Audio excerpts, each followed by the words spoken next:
Watkins. My name is Dr. Boyce Watkins. I'm here with my lovely wife, Dr. Alicia. How you doing today, babe? I'm doing great this morning. How you doing? Doing really well, really well. I'm feeling good. You Getting feeling good? I get to lay next to you every day. That's not too many places better than that. I concur. Well, not too many places with you. So there we Oh, go. isn't that nice? So, how's everybody doing? We like to do an audio check in the beginning. Give us a yes in the chat if you can hear us.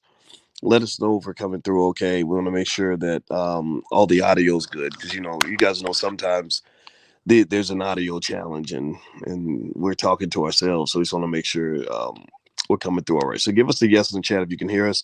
Also, shout out the name of your city, and we'll shout your city back if we can. Thank you, Just Dre. Just Dre says, I remember the story. Teresa Saunderstery. Good to see you too, sister. Yeah. So let me just hop right into it. So there's a story about a lady named Marie Holmes who won the lottery in 2015. Oh, And this was 2015 she won. yeah, Okay. she won it a long time ago. Okay. And I remember talking about her story quite a while back. And I just kind of looked up like an update. And she has had a crazy time since she won. It's the lottery curse, boys. Don't you know about that? I think that You don't know sometimes, about the lottery curse? well, you know that there's studies that show that lottery winners, a lot of them lose their money. Oh, they're awful. Not only lose their money, a lot of them lose their life. All their whole family breaks up. It's the worst thing. If I won the lottery, no one would know. Yeah. It would be like a mystery person who never came forth. I would put all the money in a trust. Now I'm learning about trust and stuff. Yeah. Yeah. I wouldn't even, I would tell you, boys, but you cannot tell anybody else. If you told someone else, Yeah, I wouldn't tell anybody. because it's the curse. I mean, all these people. Okay, so what happened to this lady? Well, basically, she won the lottery and she won $188 million. It was more than that, actually. I think it was over 200 million, but she opted to get it as a lump sum. And What after do you she, think about that? Do you agree with that, or should you get it? I want all my money now. In Okay. fact, let me pull up the screen. Give me a yes in the chat if you guys can hear me still. Let me know. Give me a yes if you can still hear me. I'm switching pages so I can give you precise information. So I here, according to Action News,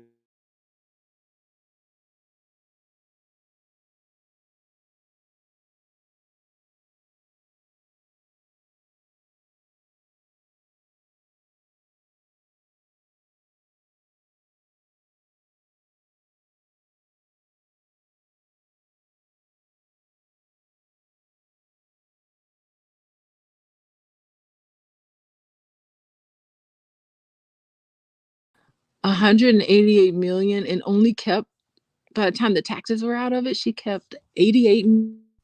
yeah, she was able. Yeah, she had 88 million in Good grief. cash. Okay. Now, no, they're saying they can't hear us. Can you hear us now? I hope you can hear us. Please give us a yes that you can hear us, because I hate when that happens when the audio goes out. It just it just throws off the flow. Okay, good. Thank you. Is it because you switched screens? I don't know. We'll see. We'll see. Okay, they Jamal says yes. Okay, good. Thank you all very much. I appreciate that. Sorry for the inconvenience. But yeah, so she won 188 million. They always give you the lump sum option versus long-term lifetime payments or whatever. And I think that one of the mind games that they play with people when to get them to buy lottery tickets is they ask you before you buy the ticket. So if you win, do you want your money in a lump sum or do you want it in payments for the rest of your life? And then you can see people like that hit of like not endorphins, or you know what I mean, that Mm-hmm. endorphin hit you get from just imagining winning. Like they'll stop Oh and yeah. they'll look up and they'll smile, they'll say, oh gosh, I don't know if I want the lump sum 100 million, or I don't know, or the long or the payments, right? And I feel like that's like kind of a game that they play. Oh my God. I have my lottery life all planned out in my head.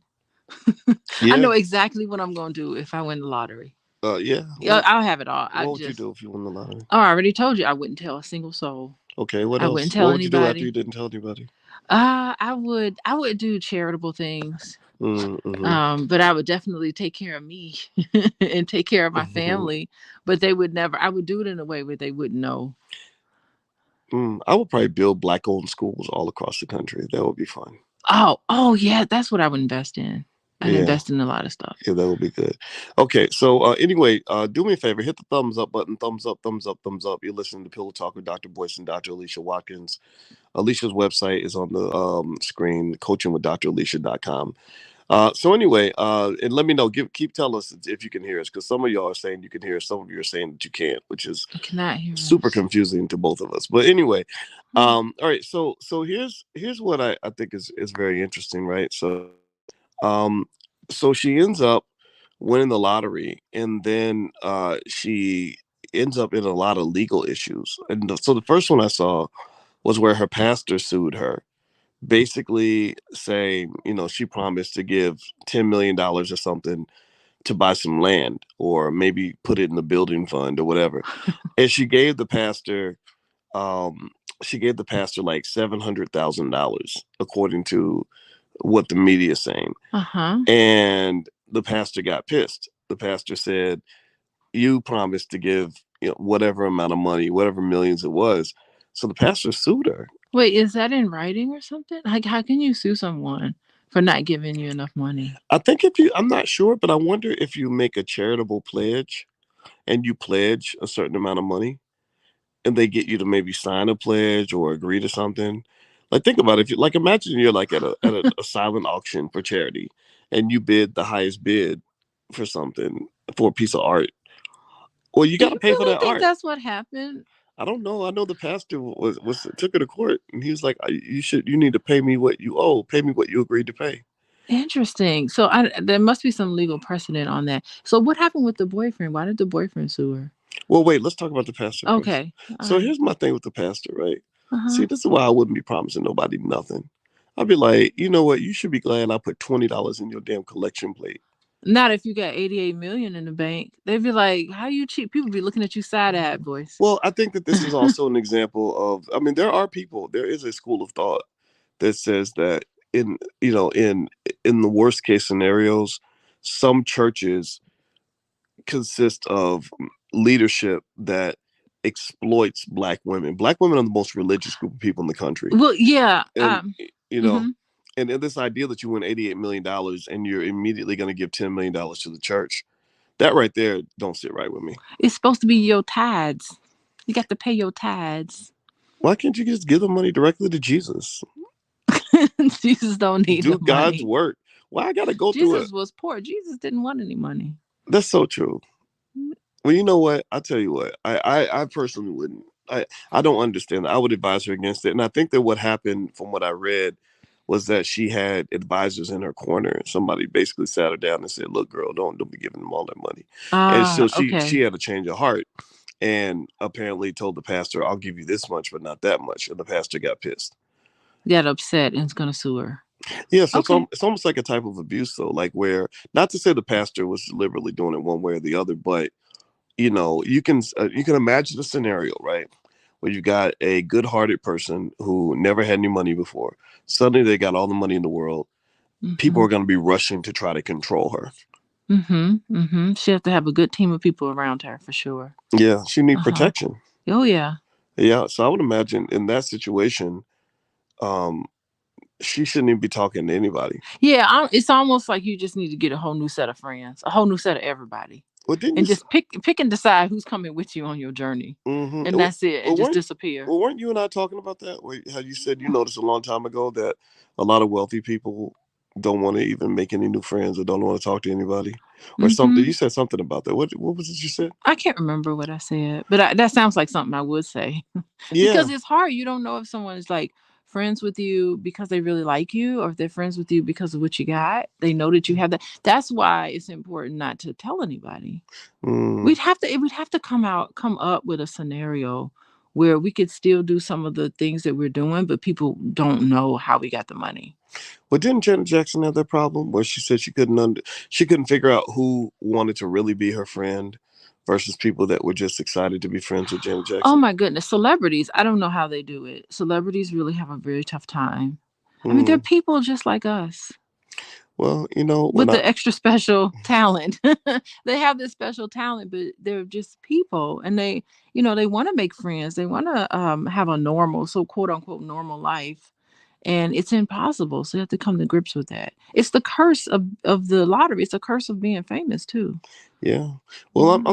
I'm not Janet Jackson famous, but a few people know who I am, and I noticed, I learned very quickly, you have to change. You can't move like everybody else.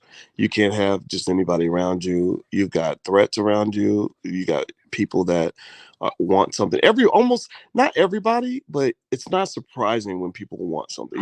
Ah. That just comes with the territory. And you have to know how to deflect that. Like, people are like, hey, can I borrow this? Can I use that? Can I get access to that? Some of it you just say, okay, go talk to this person over here. And because I remember Barack Obama had a good process for that. Okay. People would talk to Barack and they say, hey, Barack, can you do blah, blah, blah, blah, blah. And Barack would be like, here, talk to this person. And notice Barack deliberately, I think, had Valerie Jarrett next to him, who was a very mean person, who would say no. Barack didn't say no. Valerie said no. Yeah, and I think that's important. You got to have a team of people or someone around you, that can regulate that. That's so important. You Yeah, do. very important. Yeah, because it can't. Because the thing is that when you are a figure like that, like Barack Obama, or when you're famous and your image is tied to you, you have to keep that. You have to keep your energy up. You have to keep the Mm, positivity flowing, and sometimes you have to tell people no, mm, and the no shouldn't come from you. The no mm. should come from other people around you, Yeah, it doesn't make it in a easy. polite way. But I don't think. I think at the end of the day, there's no way to please everybody. Yeah, you're not going And you're to. always going to have some enemies because people feel like they're entitled to your stuff. Oh my Lord, you ain't lying. Give me your Oh stuff Lord Jesus, in the name of the you Lord. preaching today, girl. Preach, girl. Give me your stuff. Okay, if I'm preaching, you got to pay up. You preaching and teaching. Anyway, everybody, you're listening to Pillow Talk with Dr. Boyce and Dr. Alicia Watkins. This is a podcast my wife and I created because we figured it'd be fun to share what two college professors who believe deeply in Black love talk about when we're laid against our pillow. And Let me tell you, I'm not going to take the creativity.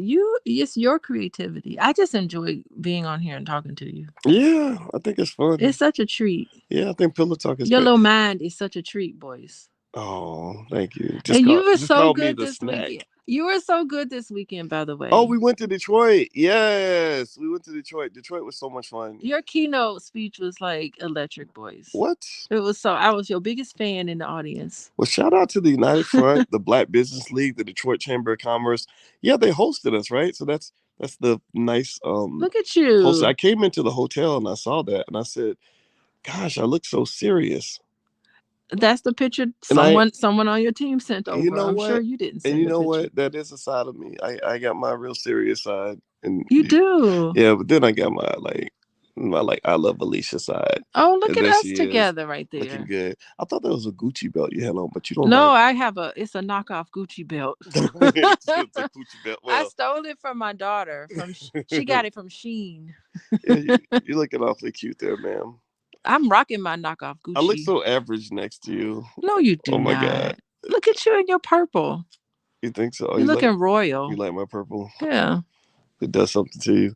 Yeah, What's that? so it was a lot of fun. We had a great time in Detroit this weekend, and a nice big sold out crowd of Black people that showed up, and that was very exciting. And then we went to a Pistons game, and that was pretty That cool. game was so interesting because when I got there, they were like, Pistons, they're like not doing very Oh, well, they're terrible. and yeah, but they beat Atlanta. They sure did. It was They a sure close did. game too, so it was a Yeah. fun game. Yeah, so shout out to Black Detroit, and thank you all for those of you that were there. We had a really great time, and we look forward to going back. And Dr. Ken Harris, he was Oh, responsible for bringing us in there. he is such a great person to talk to. Ken is one of the good ones. I think he's one of the greatest Black leaders in our country. Yeah, he might be. Yeah, He really might be because he's got everything. yeah. You know, Oh yeah, very smart he's guy. got the intellect, he's got the spiritual development, Hmm. he's got the know-how, he's got Yep. it all. Yeah. I'll come to him for advice. Oh yeah, I go to Yeah, battle with that guy any day. All yeah. right, so let's dive into another part of this Marie Holmes story. All right, so Marie, by the way, hit the thumbs up button. Thumbs up, thumbs up, thumbs up. Also, as you know, Dr. Alicia is a licensed therapist and full professor of social work. If you'd like to know more about what she does, you can go to coachingwithdralicia.com or follow her at Coaching with Dr. Alicia. You can also follow us on Instagram at Boyce and Alicia.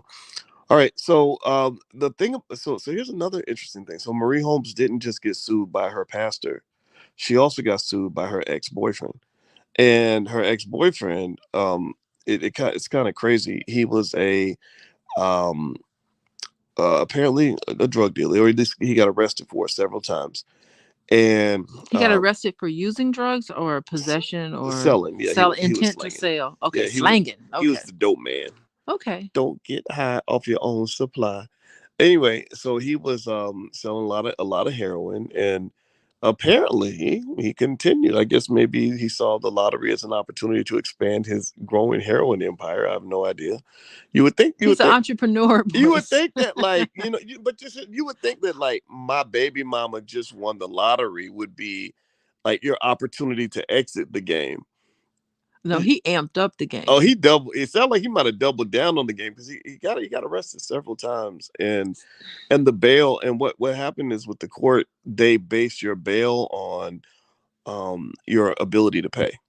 So her ability to pay is like off the chain. So his bails would be like 1 million, two Wait, million, Bales? three He million. kept getting arrested, Oh, he got arrested several times, according to the media. and she bailed him out. She bailed him out. They said she paid over 600,000 to bondsman because you got to put up like 10% or something. Mm-hmm. Mm-hmm. And but yeah, she was really like devoted to the man, and they had kids Yeah, together.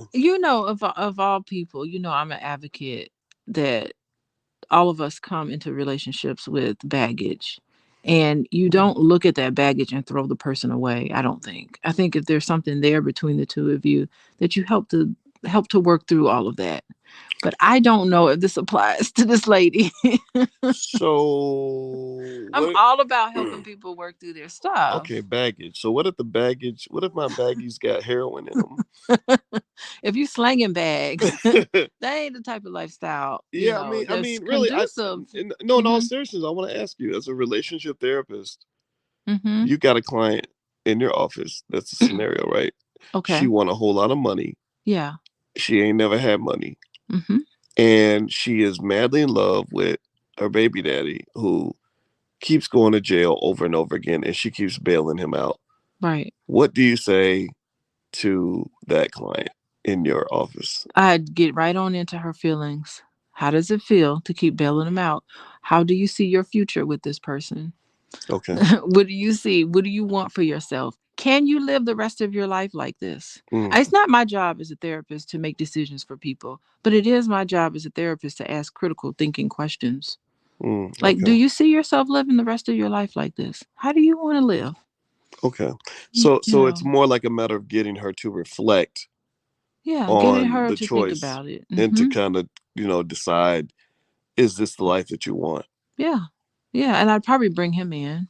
I'd be asking him the same question. What's happening? What's going on? Mm, wow. Why are you against the law?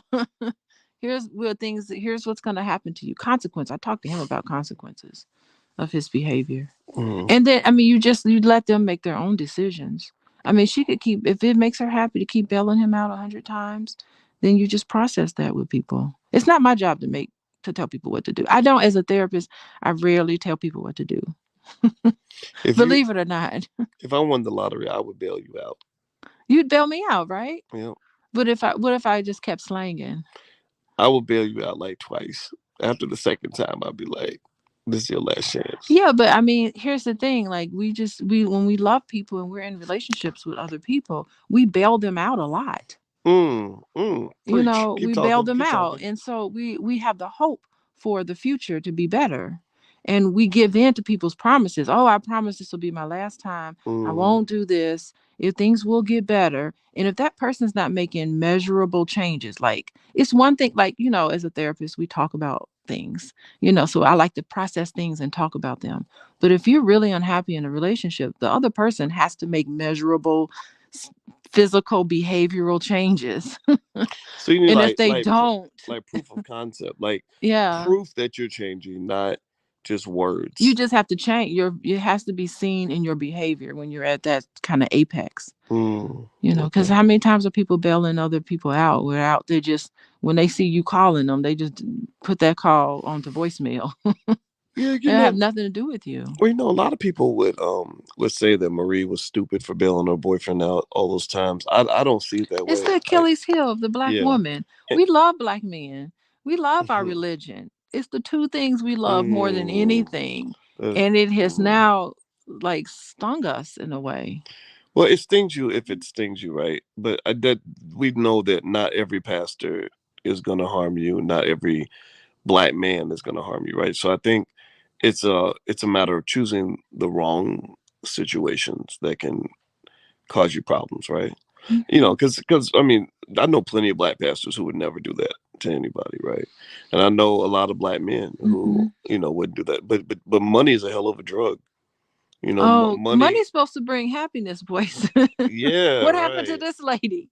Yeah, right. Yeah, you tell me that fantasy, but but no, seriously though, money's a hell of a drug, and I have seen scenarios where a person got a hold of some money and they became a different person. When I've gone into business with people, um, maybe somebody where I saw talent in them, and I was like, hey, I could partner with this person. I think I could really help them along. Hmm. I've literally watched them transform. Like maybe they get a little money, maybe a little status, and you start seeing who they really are. Deep Hmm. down, you're like, wait a minute, before you were super humble and gracious and kind, and now you gone diva. Yeah, what's interesting is that I saw that David Geffen, his documentary, Yeah. and he would represent celebrities, or he would represent artists, and he would take them from this little humble beginnings, and then he would build them up into this star, and he's just like, it just became so overwhelming, to try to like please all these people, like once they became famous and stuff. And so I think it's just natural. I It's guess just so. natural. They're still good people. Yeah, I guess so. Well, Muhammad Ali used to say that if I'm around you and I go to dinner with you, I'm gonna watch how you treat the waiter because the way you treat the waiter tells me how you would treat me if I wasn't Muhammad Ali. Ah, And I and okay. I and I agree with that philosophy. I watch how you treat people that you don't have to be nice to. If you're kicking around everybody else, like when I go places, people don't even know this. I pay attention to how people treat my team more than I pay attention to how they treat me. I know you're gonna be nice to me because you want something from me. Mhm. But if I hear from somebody who on my team that was disrespected by you, I'm gonna hear that. I'm gonna listen to that. Yeah. Yeah, I remember when I first started traveling with you, there were some people that treated me really awful. Yeah, yeah. Oh, and And I I was didn't want to say I anything. was ready to just stomp them to the No, curb. I Like was like, I'm not no. saying anything because, Yeah, yeah. I mean, you don't want to be around terrible people, yeah. and it's There's so many people that just I felt like didn't respect our relationship. mm, And then they had to go. they sure did. They sure did. The dearly departed. The dearly departed. Let's pour out a little liquor Some liquor for for the the dead homies, homies for the homies that ain't that here. ain't with us no more. That's right. That's right. Get your ass Yeah. up out of here. Well, maybe they thought they had a chance with you boys. Maybe they did. Obviously, they did not. But I think overall, it's money. Money is actually Professor Andrew Lowe at MIT Hmm. proved in a study that money affects your brain in the same region as cocaine. Oh That yeah. it literally affects your brain. So literally, when people get money, Hmm. money and love and sex and all that, it all hits those pleasure centers and causes people to go crazy. That's why those casinos make so much money. Ooh, the And I casinos. love the slot machines. Those are my that's my favorite. And I Crazy. know I know I have no odds of winning anything on this slot machine, but it's just like, exciting. That's so funny. I hate slot machines. But I I like know you poker. do. You like poker, but I like blackjack. That's my Mm, favorite. yeah, yeah. Blackjack is too slow for you. You're such a poker player. Yeah, it's a fun game. But anyway, okay, so I know you got to go What and time get. is it? It is almost 7:30 Central, so Okay, 30, you got to half go. hour past the hour. Yeah, Okay. you got to go get your makeup done for a photo shoot today. Yeah. And I want to say thank you all for hanging out with us. As you all know, we just have fun on this podcast, and we love every single one of you. And we get a chance to meet a lot of you when we're out and about, Oh, it's and great. a lot of you have come to the events and stepped up and said hello. And we want to encourage you to do that. We love you and appreciate you very very much. And if you could you take 1 second, please, and hit the thumbs up button, share, subscribe. If you're on social media, just hit the share button, share it to somebody else. Subscribe to the channel. You can go to boyceandaliciatv.com if you would like to join the YouTube channel. And also, if you'd like to learn more about what Alicia does as a therapist, you can feel free to go to coachingwithdralicia.com. All right, guys. So please have a great day. God bless you. We will see you soon. Take care now. Okay, bye everybody.